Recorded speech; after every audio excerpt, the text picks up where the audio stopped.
Crafting time, and you may wonder why I have a coffin here. This is one that I got really cheap. It's a Limax, it's good quality resin stuff, and it's around about the right size for our 28mm stuff, which is all good. But in the Christmas spirit, there is a tale about 3 ghosts, past, present and future. 3 ghosts implies 3 graves, so we are going to do 3 different grave sites, and I've got him along just for scale. There's going to be a lot of sculpting in this one, and so I have my trusty Sculpey, which is my go-to stuff for making, you know, small scale detail stuff. Now, as ever, because it has to be oven baked, I am going to sculpt direct onto a piece of baking paper, and I'm going to start off with a simple gravestone. Get that down on there.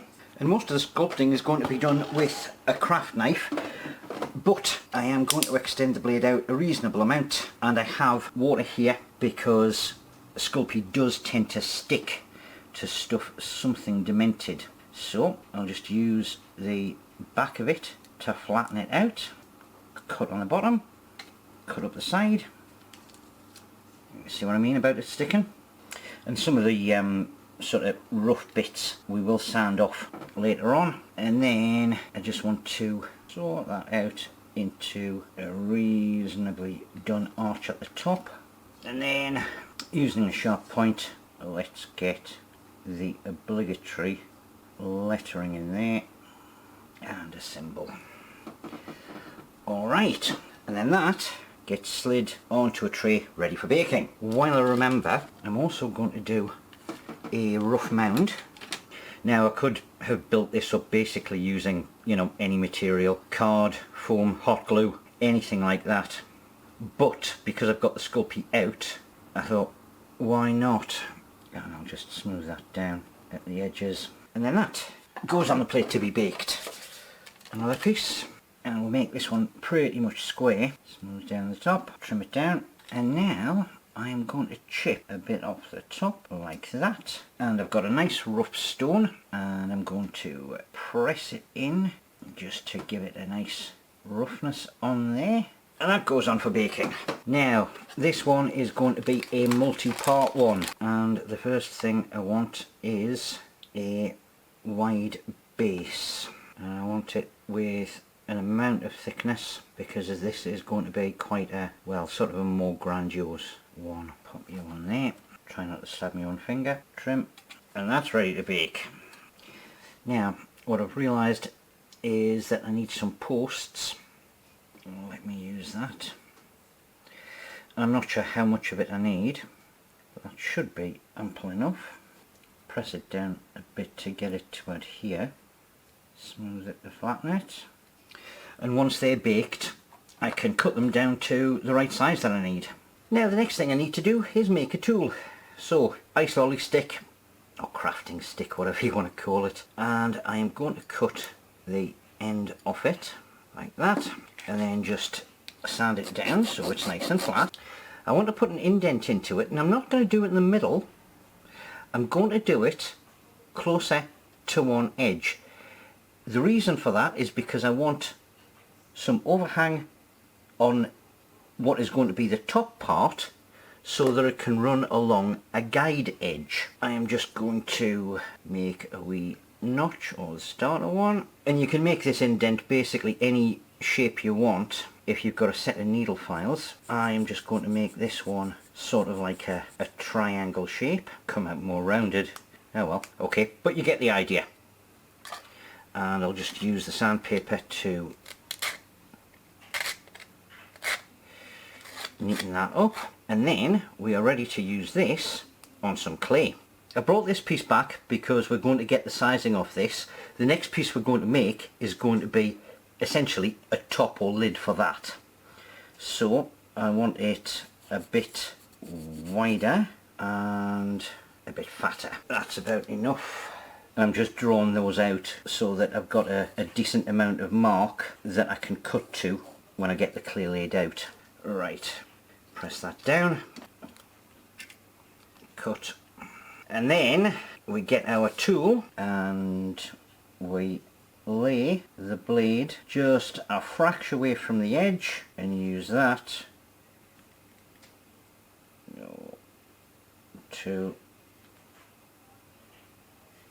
run across like that. We can just use the back of the knife just to neaten it up a little bit, and any raggy corners or anything like that can file down after it is dried. So that goes onto the plate to be baked.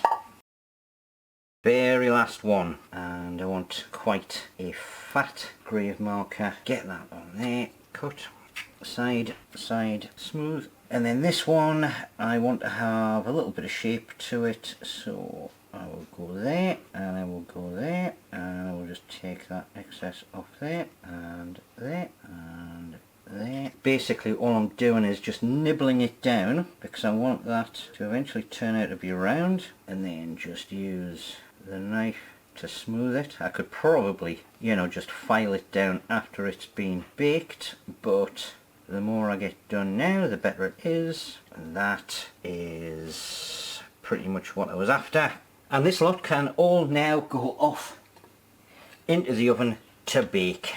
So the pieces have all been in the oven, they've been baked, and I've done a little bit of a clean up just using sandpaper and the file, so that they are now more regular. Basing, we have some reclaimed plastic packing. Now I am going to use this because it is resilient, and it's very thin because these are going to be close to the ground, and they don't warp when you get them wet because they are going to be getting a paint job. So let us start with the Home for the Ghost of Christmas Past. So let's start with the Ghost of Christmas Past. That's where this mound comes in. Whoops, that's quite a bit of super glue on there. Get it onto the packing, and it is the old chipped headstone that is going on there, and that gets glued in place at the top. I'll leave that to set for a couple of seconds, and then I will cut that one out and move to the next one. Moving on to the Ghost of Christmas Present, his headstone is the far more ornate one, and it's going to stack like that. But I am not going to assemble that yet because there are still some parts that I need for this one. It's going to be a far more ornate grave, and what I need are some lengths of this craft stick. It's not the same as a normal lolly stick. There they are for comparison.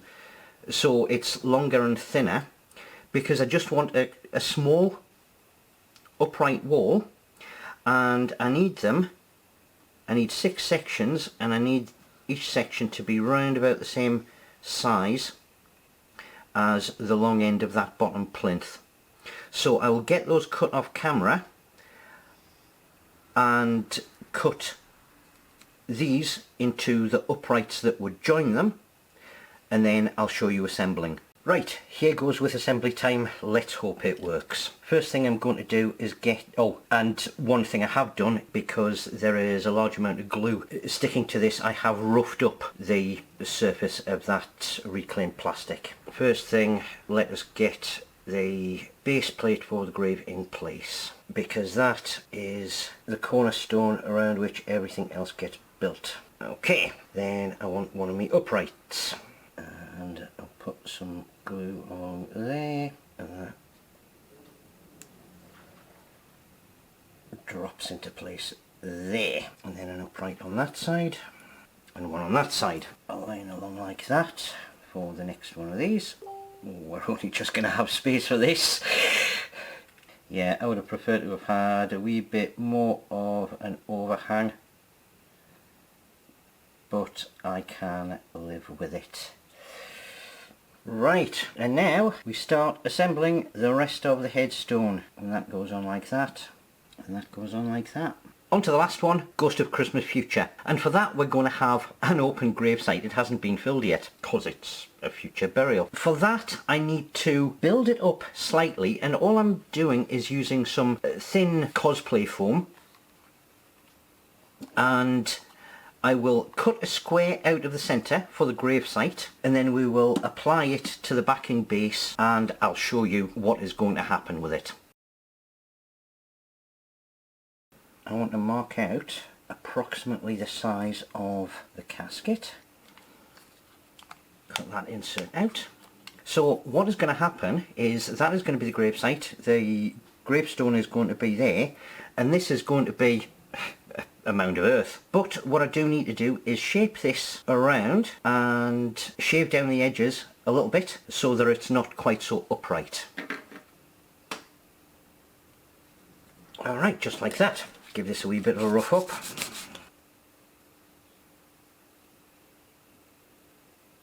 And then just let's pop that gravestone in place like so.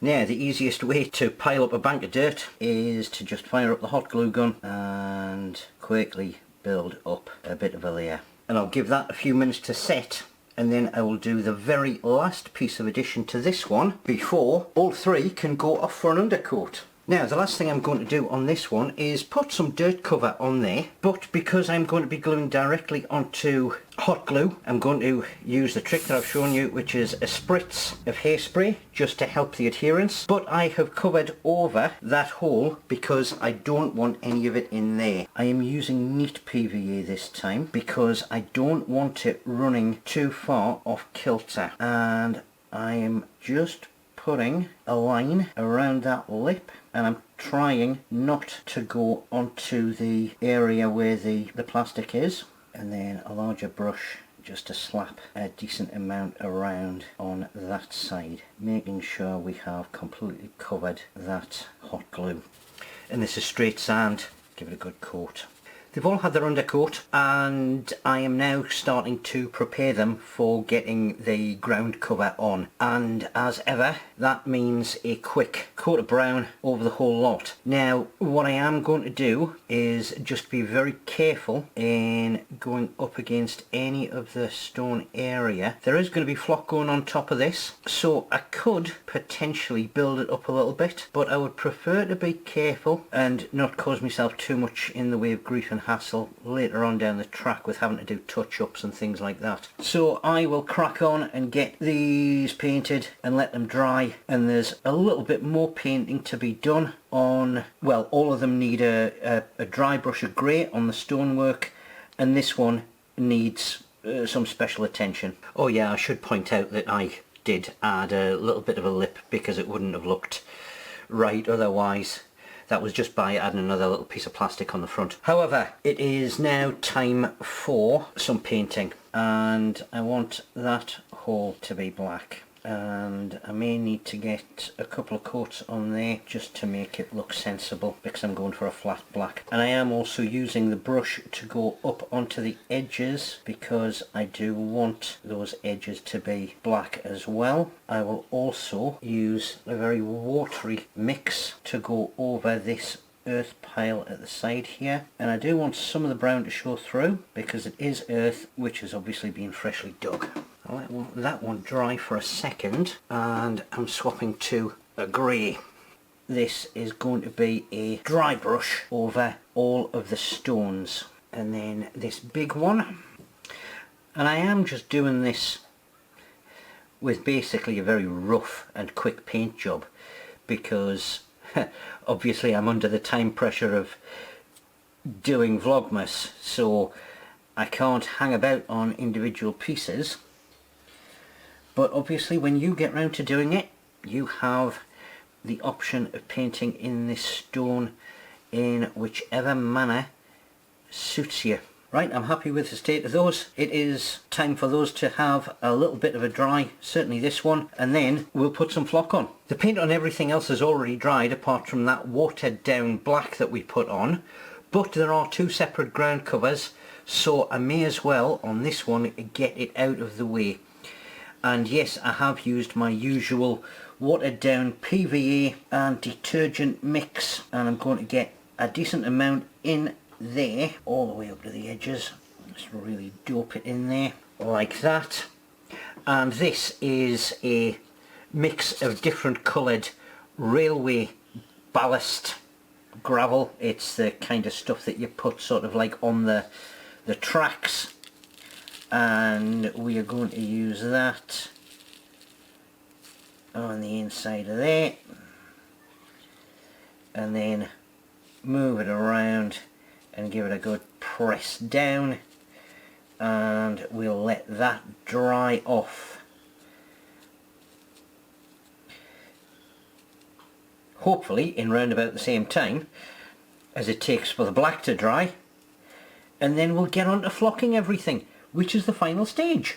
Woohoo, it is the last bit, and it is a big slap of that watered down PVA and detergent, because we are flocking everything. Let's have a liberal sprinkling. So I'll leave a little while to let that set, dust it off, take the photo for you. Might have a few problems fitting all of those into one Christmas cracker, but hey, three's better than one. We always love a set. And do remember that if you've enjoyed this one, please subscribe. I'll see you with another video tomorrow. We're going strong. Bye for now.